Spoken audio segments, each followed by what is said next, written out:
Si je crisse les mots du pire, je crie aussi l'éclat de mes rires.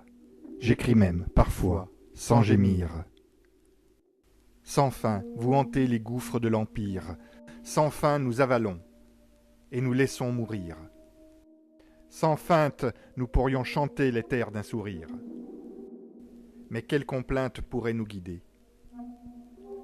Quand les polyphoniques palinodies d'un monde furieux sidèrent les papillonnants murmures, parfois mélodieux de nos pensées fugaces, nous restons trop souvent sourds à l'événement.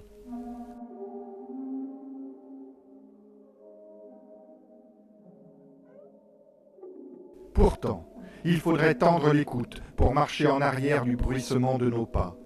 Pourtant, il faudrait écouter nos déroutes pour marcher en avant de notre trépas.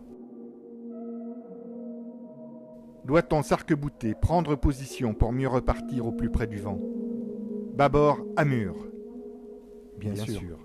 Doit-on louvoyer pour progresser? Mais à l'arrivée, progresser voudrait dire engraisser. Franchir la ligne d'arrivée pour s'installer dans un territoire identique au précédent. Ne jamais arriver à l'arrivée pour arriver. Est-il possible d'arriver sans jamais prendre rive? Arriver à faire sans arriver quelque part?